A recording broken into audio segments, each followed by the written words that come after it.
New year, new me.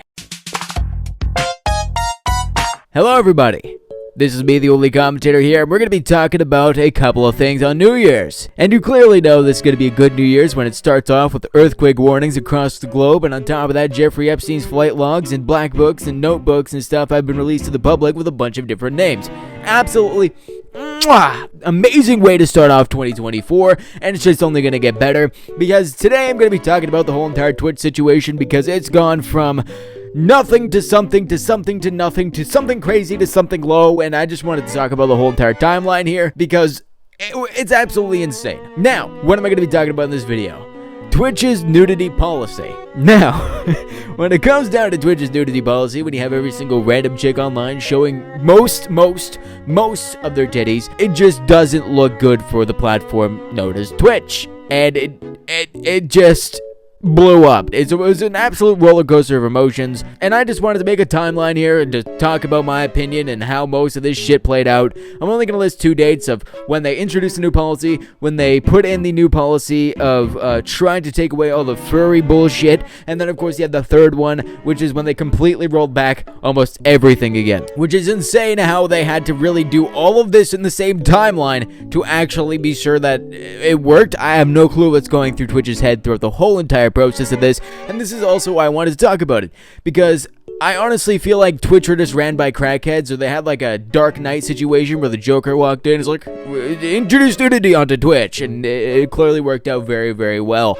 So, with that being said, hope you guys enjoy the video, and do me a favor, if you like this kind of content, like and subscribe, and I'll see you all in the next part.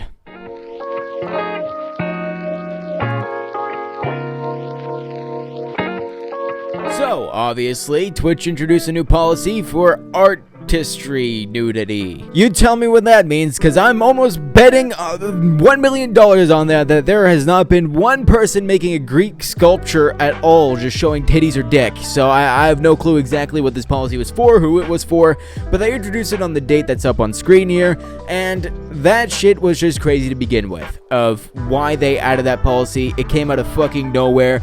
The only thing that led up to this policy that made me fucking obviously think that it wasn't because of actual artist stuff, it was Morpie, who was doing this crazy shit where she had her top all the way down here. Not a top at all, let me correct that. She had no top on at all. She was topless with her titties hanging out the whole entire time, and she shook them whenever she got followers. And of course, Twitch apparently made that legal on Twitch.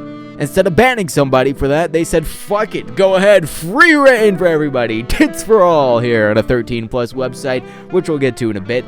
But that was a crazy thing to start off anything with, or any change with. It's just crazy. So of course they introduced this brand new nudity policy onto the platform, and what do people do with it? I wonder. Everybody on the internet is so amazing, and definitely not crazy or weird and kinky or furries for that matter. They did what they do best and just made fucking on Twitch, basically. If you were to look at any of the stuff, from what I heard, I don't watch Twitch as much, despite being a Twitch streamer myself. During one day, right after this policy was released, you would see furry dicks, furry vaginas, furry everything. You would see furry pussy, and then you'd see everything else. You would see a bunch of different AI arts of real people, making this nudity on real life people in AI art. All of this because of one policy change that absolutely obliterated most of Twitch's credibility in like 2.2 seconds. Whether you agree with it or not, that's exactly what it did, whether it was with advertisers or the people who were watching Twitch itself. I don't know if this is really a controversial take, but regardless, that's kind of how it was. So then, obviously, what happened next? Twitch immediately flicked that bitch off and said, no.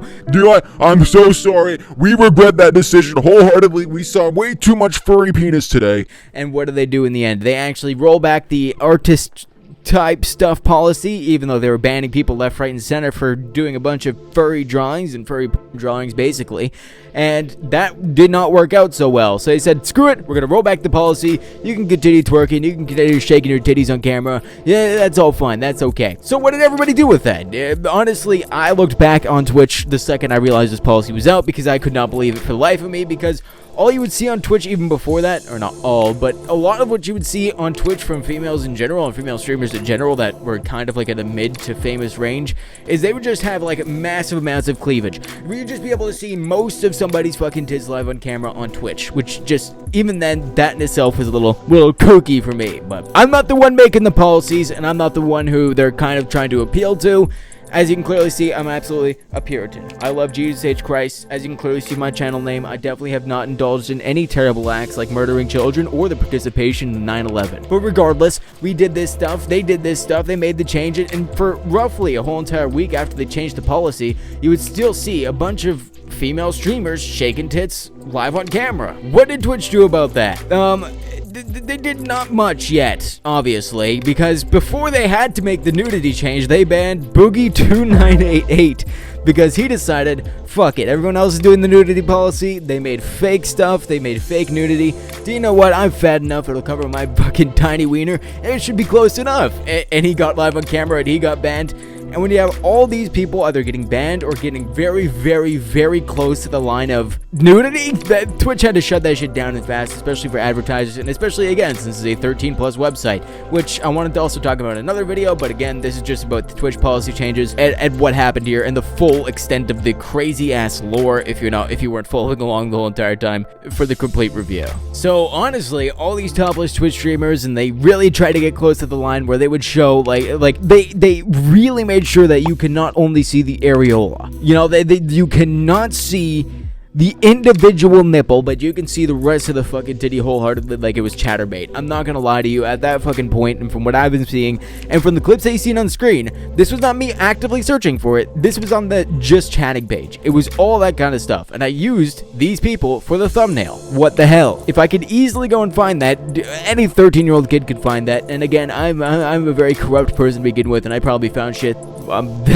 more explicit shit at 13 at my age, but still, it's just not a good thing to have on your platform when you're trying to advertise Pokemon and you see a fucking massive Yeti girl just swinging her tits for the camera. It just doesn't look good in the end for anybody, including Twitch, including the children, including the parents who are watching over, and including the father who's in the next room jerking his fucking wiener off to it. It just all didn't end well, and clearly Twitch had to make the change, so what did they do? They changed the policy, and that's what I'm going to talk about here in this next part.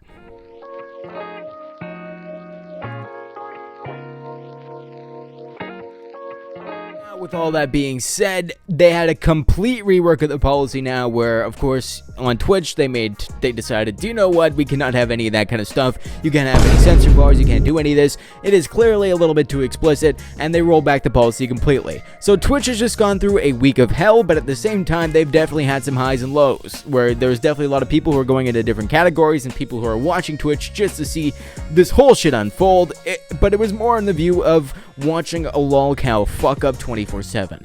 That's what you were watching Twitch for at one point in time, and I'm not talking the streamer, but I'm talking Twitch itself, and clearly that brought in a bunch of viewership, but I don't think nearly enough to kind of make it a general staple of Twitch, and at this point, they just need to start fucking putting out their own website. Let's just be honest here, that's what they need to do, because if they just want to continuously go up and down here where they're like, girls can't show tits, they can't show tits, they're in the middle, I don't know, what the fuck is happening, rewind that, don't rewind that, we're gonna add this stuff in, it's obvious that they're running around here, they have no clue what to do with their platform. Just make an 18+ website, Twitch. I'm sorry to tell you, that's all you need to do at this point instead of trying to figure out and throw shit at a wall and hope it sticks, because this policy didn't stick, and it ruined the reputation of Twitch.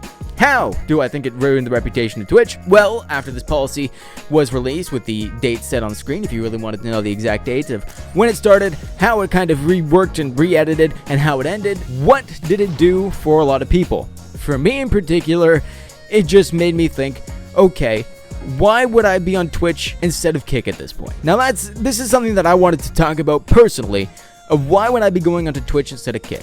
The whole discussion and the whole argument from Twitch instead of Kick was that Twitch was the more moral, holy website where you would not have to worry about any of that kind of stuff, where you wouldn't have to worry about nudity or crazy people online and any of that kind of stuff. Until everybody saw a full day where everybody was just showing furry dicks and AI fucking porn art. This is how the world works, I guess. I have no clue exactly why it works, and I have no clue why Twitch decided that was a good option for them, but now what's the difference between that and Kick? I can't understand it personally. And this is probably why I've probably moved to Kick. And I'm pretty sure a lot of other people are going to be moving to Kick now, because there's literally no difference between Twitch and Kick at this point. They both have terrible moderation. And of course, there's certain general areas that Kick needs to catch up to. But why would you choose Kick? Why would you choose Twitch over Kick at this point? That's the question I've always had in my head after this whole entire policy change. Because I swear, just the last couple of months, everybody's saying that Twitch is the all-holy website. You saw Pokimane arguing with XQC about it. You saw all these big streamers arguing that Kick is corrupt. Grr!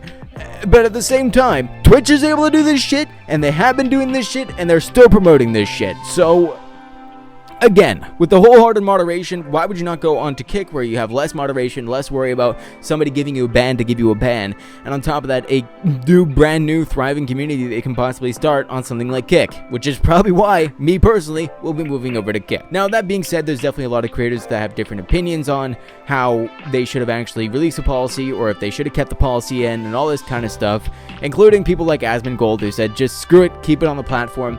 Of course, you need to have some blurry thumbnails and stuff for the 13-year-olds that end up going to the website and just see titties. You don't want to have that. So he had the idea of, let's just keep it on and all this kind of stuff. You have Mudahar, who said kind of a little bit of a neutral position there, where he said you could do it as long as you have some things implemented, the same thing as Asmongold, but he preferred not to be that way. As far as I can understand myself, if I got that wrong, please say so in the comments below. I am more than willing to take the criticism and fall for that, but this is from what I've seen here so far.